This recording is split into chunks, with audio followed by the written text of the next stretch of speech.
9 जिलों की 59 विधानसभा सीटों पर उत्तर प्रदेश में चौथे चरण का मतदान चल रहा है। और इस बीच हमने बात की मशहूर शायर मुनव्वर राणा से और उन्होंने अपने विचार व्यक्त किए लखनऊ में चल रहे मतदान पर और पूरे राज्य में चल रहे मतदान पर।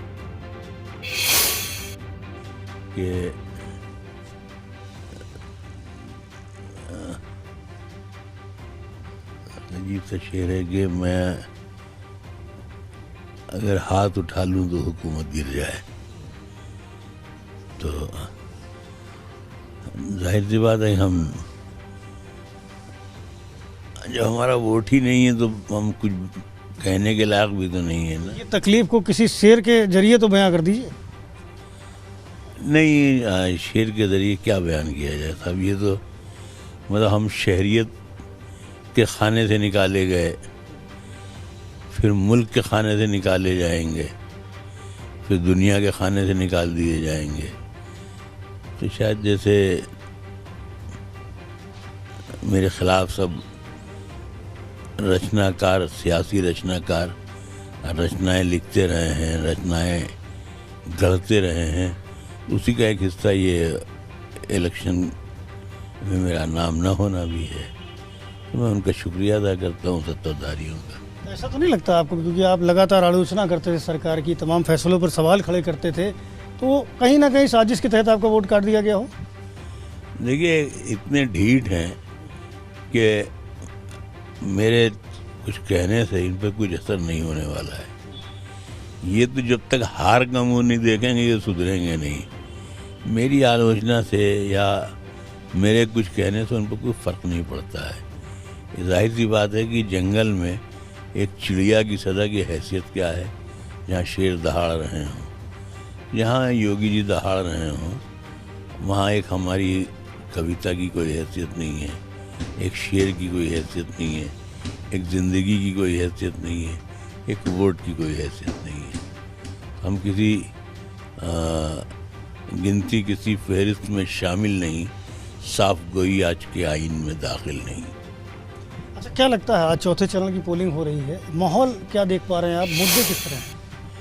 देखिए, चौथे के बारे में हम अंदाज़ा नहीं लगा सकते हैं, इसलिए कि मुझे तो इतना बहरहाल तजर्बा भी नहीं है, न मेरे पास इतने सब लोग हैं, और न हमें झूठ बोलने की आदत है।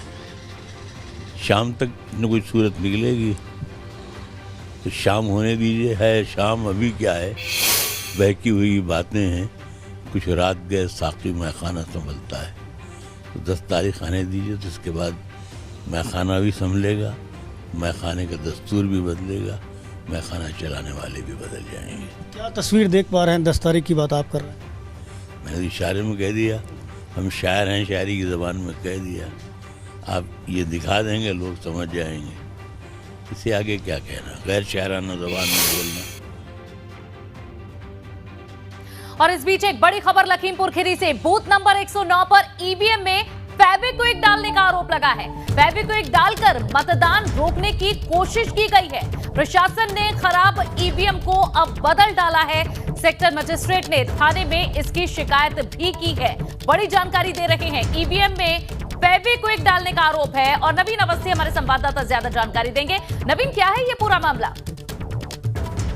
बता दें, ये थाना खीरी इलाके के कादीपुर साई का गांव का मामला है। 109 नंबर बूथ में यहाँ पर कोई अराजकता शुरू किसी ने फेविक्विक डाल दी है। मतदान करने गया था, लेकिन वहाँ पर एक फेविक्विक डाल दी। तो एसडीएम ने बताया इस प्रकार की जो घटना घटी है उस पर तत्काल ईवीएम को पलटा जा रहा है। हालांकि लगभग 1.5 घंटे तक, जैसा कि जनता ने बताया, 1.5 घंटे तक मतदान वहाँ पर बाधित रहा। भारी संख्या में वहाँ पुलिस बल मौजूद है और उस खीरी थाने में उस अज्ञात के खिलाफ जो है एफआईआर भी दर्ज कराने का प्रयास किया जा रहा है। वहाँ पर ग्रामीण काफी संख्या में लाइन भी लगी हुई है, जिसमें मतदान बाधित होने के कारण काफी लाइन लगी हुई है। जिले के आला अधिकारी मौके पर मौजूद है, पुलिस बल वहाँ पर अलर्ट है। जी, और शुक्रिया आपका। और फरंगी महली से इस वक्त बातचीत कर रहे हैं हमारे सहयोगी शैलेश अरोड़ा। इख्तियारात पर हासिल हों और उसमें कोई रुकावटें पैदा ना की जाएं। मौलाना साहब, जैसे आपने भी कहा, विकास एक बड़ा मुद्दा है। निश्चित रूप से विकास पर तो बात होती है, लेकिन जब चुनाव का समय आता है तमाम और चीज़ें चर्चा में आती हैं। कभी जिन्ना, कभी पाकिस्तान, जो इस देश से बाहर की बात है, लेकिन जिन्ना, पाकिस्तान, इसके अलावा तमाम और मुद्दे, शमशान कब्रिस्तान, इसे लेकर आप किस तरह से देखते हैं, क्या कहते हैं? देखिए, असेंबली के इलेक्शंस हैं और इसमें जाहिर सी बात है लोग लोकल इश्यूज़ पर ज़्यादा ध्यान देते हैं। जो ये इश्यूज़ इंपोर्ट किए जाते हैं उसको लोग इस बार बिल्कुल भी उसकी तरफ तवज्जो नहीं दे रहे हैं। लिहाजा सियासी लीडरान को भी इस तरफ तवज्जो देना चाहिए कि जो ग्राउंड रियलिटीज़ हैं और जो ग्राउंड के से रिलेटेड जो ज़मीनी हकीकतें हैं उनको मद्देनज़र रखते ही हुए अपने मुद्दे अगर आवाम के सामने रखेंगे तो आवाम ज़्यादा उनकी तरफ तवज्जो करेगी। क्या लगता है कि जनता जो है, यानी माना जाए कि इन चीज़ों पर अब ध्यान नहीं दे रही है? नहीं, यकीनी तौर पर मीडिया के ज़रिए से भी लोगों के अंदर काफ़ी अवेयरनेस पैदा हुई है और लोग इन सब इश्यूज़ पर बिल्कुल भी ध्यान नहीं दे रहे हैं। एक आखिरी सवाल, क्या लगता है डेवलपमेंट के अलावा और कौन सी ऐसी बड़े इश्यूज़ हैं जिनको लेकर लगता है जनता इस बार फोकस कर रही है वोटिंग में? ये मेन तो इशू डेवलपमेंट ही का है। दूसरा मेन इशू ये है कि आवाम ये चाहती है कि हमें और आपको जो मुल्क के कॉन्स्टिट्यूशन ने हक़ और इख्तियार दिया है उसमें कोई रुकावटें न पैदा की जाएँ। शुक्रिया बात करने के लिए। तो ये थे हमारे साथ में मौलाना खालिद रशीद साहब, जिनका साफ तौर पर कहना है कि जनता जो है वो अपना मतदान विकास के एजेंडे पर कर रही है, इसके अलावा मुल्क जो है वहाँ पर विकास नहीं। बिल्कुल शैलेश। और अब आगे बढ़ लेते हैं, एक बड़ी जानकारी से रूबरू कराते हैं। पीलीभीत में पूरनपुर के पिपरिया जयभद्र बूथ पर वोटर लिस्ट से कई नाम गायब हैं। नाम गायब होने से नाराज ग्रामीणों ने इसका विरोध जताया है। बीएलओ के खिलाफ नारेबाजी और नाराजगी, माफ कीजिएगा, अधिकारी भी बूथ तक पहुंचे हैं। नाराजगी जैसी ही जाहिर की गई। और आपको बताएं कि हाई प्रोफाइल सीटों में से एक लखीमपुर की निघासन सीट पर भी सुबह से वोटर्स में उत्साह देखा जा रहा है। ये वही जगह है जहां पर केंद्रीय गृह राज्य मंत्री अजय मिश्रा टेनी वोट डालते हैं। और यहां से हमारे संवाददाता विवेक त्रिपाठी की एक रिपोर्ट आपके पेश नजर। लखीमपुर में चौथे चरण के मतदान के लिए वोटरों का उत्साह चरम पर है। दोपहर होने वाली है, लेकिन आप देख रहे हैं ये छोटा सा जो मतदान केंद्र है पूर्व माध्यमिक विद्यालय बनवीरपुर। यहाँ पर वोटर के लिए कितनी लंबी लाइन लगी है। आप देखिए यहाँ पर छोटे छोटे 4 बूथ हैं इस मतदान केंद्र में, लेकिन हर बूथ के बाहर जो लाइन है वो बढ़ती जा रही है। हमारे साथ यहाँ कुछ लोग हैं जिनसे हम बात करेंगे स्थानीय समस्याओं के बारे में। पापा जी, क्या नाम है आपका? दर्शन सिंह। ये बताइए पापा जी, स्थानीय समस्याएं क्या है यहाँ पे? लखीमपुर के छोटे से जो बॉर्डर से सटा इलाका है, बहुत पिछड़ा भी है, यहाँ पर बहुत विकास नहीं देख रहे हैं हम। क्या क्या समस्याएं प्रमुख हैं? समस्या रोड की भी समस्या बहुत है, आज भी निकलने को रास्ता कोई नहीं है। बाढ़ की समस्या भी है। बाढ़ किस वजह से आती है? बाढ़ इधर नेपाल से पानी आता है, नेपाल से आता पानी। बाढ़ की समस्या, फसल अब की पिछले साल से धान नहीं हुआ, ना अब की धान हुआ है, सब फसल मर गई है। अब बाकी रोड की समस्या बहुत है, गैया की समस्या बहुत है। वो छुट्टा जानवर जो 12 जानवर हैं, बहुत हजारों की गिनती, कोई एक आधा जानवर नहीं है। ये भी कुछ कहना चाहते हैं। क्या नाम है आपका? जी, मेरा नाम रमेश तिवारी है। यहाँ जो है कई समस्या है, आवारा पशुओं की बहुत समस्या है। यह 2014 से समस्या बनी हुई है। ठीक है, काफी मुद्दे आए लखीमपुर खीरी के निघासन क्षेत्र की जनता के। और आपको बताएं कि चौथे चरण के मतदान के लिए आज 9 जिलों में कुल वोटिंग हो रही है। उन्नाव, रायबरेली, फतेहपुर और बांदा जिले में वोटिंग जारी है। इन जिलों से वोटिंग की तमाम तस्वीरें हमें मिल रही हैं। इस वक्त हमने कुछ तस्वीरें आपकी स्क्रीन पर रख दी हैं। उन्नाव, रायबरेली, फतेहपुर और बांदा में वोटिंग की तस्वीर इस वक्त आप देख रहे हैं आपकी स्क्रीन पर। इन चारों ही जिलों में मतदान चल रहा है। उन्नाव, रायबरेली, फतेहपुर, बांदा। उन्नाव में 6 सीटें कुल, रायबरेली में 6 सीटें, बांदा में भी मतदान चल रहा है और फतेहपुर की 6 सीटों पर भी मतदान चल रहा है। और आज सुबह सुबह लखनऊ में बीएसपी सुप्रीमो मायावती ने वोट डाला। वोट डालने के बाद मीडिया से वो मुखातिब हुई, समाजवादी पार्टी पर हमला बोला और साथ ही साथ उन्होंने कहा कि यूपी में इस बार बसपा की सरकार बनने जा रही है। देखिए तस्वीरें सुबह की, जब मायावती वोट डालने पहुंची मतदान केंद्र पर, मतदेय स्थल पर। उस वक्त की तस्वीरें, सुबह 7:10 करीब वक्त था जब अपना मतदान करने पहुंच गई पोलिंग बूथ पर मायावती।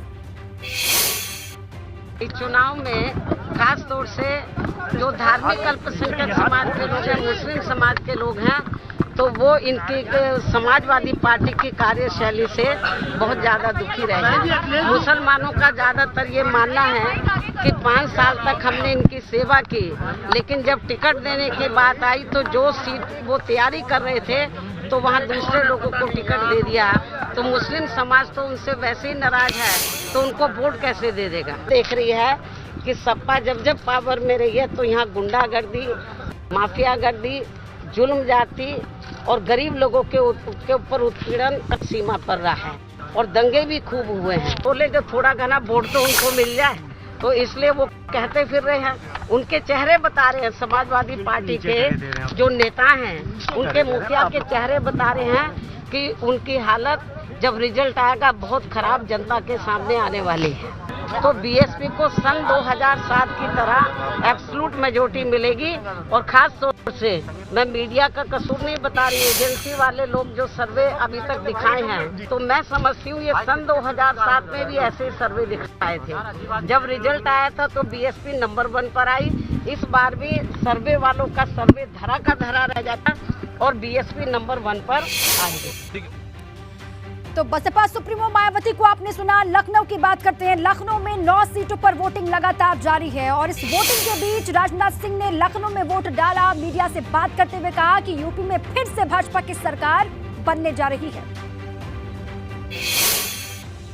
लगभग 50-60 से अधिक सार्वजनिक सभाओं को संबोधित कर चुका हूं। मैं इस नतीजे पर पहुंचा हूं कि पब्लिक रेस्पॉन्स देखने के बाद इस नतीजे पर पहुंचा हूं कि भारतीय जनता पार्टी को इस बार कमोबेश उतनी ही सीटों पर विजय प्राप्त होगी। 10-5 सीट आगे पीछे हो सकती है, जितनी सीटों पर 2017 के विधानसभा चुनाव में हमको विजय प्राप्त हुई थी। हाँ, इतना मैं जानता हूं कि हो सकता है कि 80% भारतीय जनता पार्टी को कामयाबी हासिल हो और 20% में अन्य राजनीतिक दल हो। जाति, पंथ और मजहब के आधार पर किसी प्रकार के भेदभाव के हम सर्वथा खिलाफ हैं। सचमुच कम्युनल पॉलिटिक्स करने वाली सबसे बड़ी जो 2 पॉलिटिकल पार्टी इस समय हमारे देश में है, कांग्रेस और समाजवादी पार्टी, सबसे बड़ी कम्युनल पॉलिटिक्स करते हैं। और कास्ट, क्रीड और रिलीजन, यह सब सारा इक्वेशन बैठाने का काम तो ये तीनों, चाहे कांग्रेस हो, सपा हो, बसपा हो, सभी करती हैं। सभी चुनाव लड़ रहे हैं। कांग्रेस भी लड़ रही है, बहुजन समाज पार्टी भी लड़ रही है, सपा भी लड़ रही है, सब भी लड़ रही है। हाँ, सब बीजेपी से लड़ रहा है। इस बार लोगों ने सोचा है ना कि एंटी बीजेपी वोट्स का पोलराइजेशन कहीं पर होगा, ऐसा कुछ नहीं है, सभी लड़ रहे हैं। इस महा कवरेज में जिसमें आप तमाम अपडेट्स और तस्वीरें देख रहे हैं, चौथे चरण के मतदान की जो 9 जिलों के 59 सीटों पर चल रहा है। ऊपर जो टैली है उसमें आप देख सकते हैं परिणाम पिछले चुनाव के इन्हीं 59 सीटों से जुड़े हुए। दाहिनी तरफ जो आप देख सकते हैं वो मत फीसद है। इस वक्त जो कॉलम आप देख रहे हैं, बाईं ओर आप देख रहे हैं जो दिग्गज आज चुनाव मैदान में हैं और जिनके लिए आज वोट पर आए।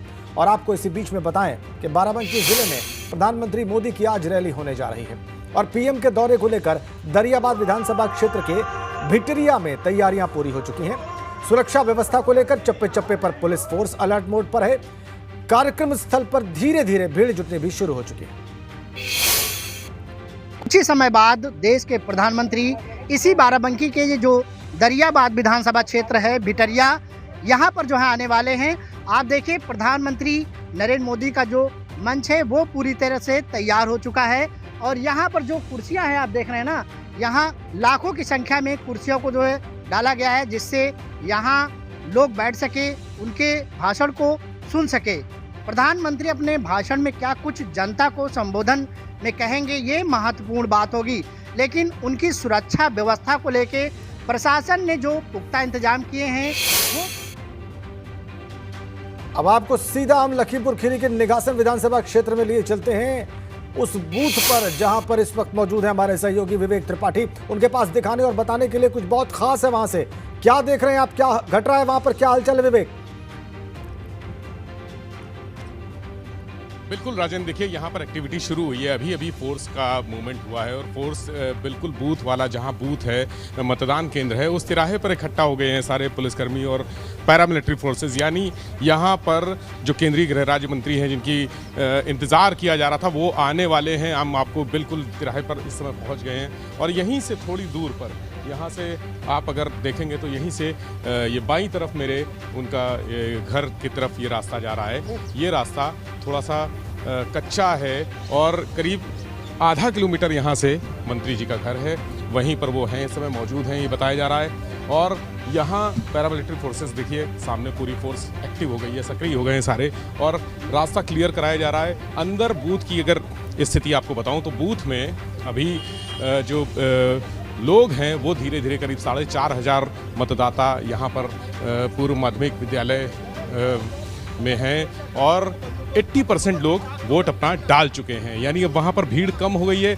ये बताया जा रहा था कि सुबह 7:30 बजे आना है मंत्री जी को, फिर 9 बजे हो गया समय, फिर 10 बजे हुआ। इस तरह से समय लगातार आगे बढ़ता रहा और वहाँ के जो यहाँ के पुलिस प्रशासन के अधिकारी हैं वो भी मतदान केंद्र से जो मीडिया है उसको बाहर करने की कोशिश करते रहे ताकि थोड़ी मंत्री की प्राइवेसी रहे, और वो मीडिया से जो बचना चाहते थे, उनके सवालों का सामना नहीं करना चाहते थे, तो कोशिश ये की जा रही थी कि मीडिया को हटा दिया जाए, तब यहाँ पर जो केंद्रीय गृह राज्य मंत्री हैं वो अपना वोट कास्ट करें। लेकिन अभी एकदम से हलचल शुरू हुई है, तो ऐसा लग रहा है कि मंत्री यहाँ पर आने वाले हैं। फोर्स का मूवमेंट देखिए, पुलिसकर्मी हैं, पैरामिलिट्री फोर्सेस हैं, गेट ये जो इनका अंबिका राइस मिल है, ये आप सामने देख रहे हैं अंबिका राइस मिल, ये अंबिका पिताजी का नाम है।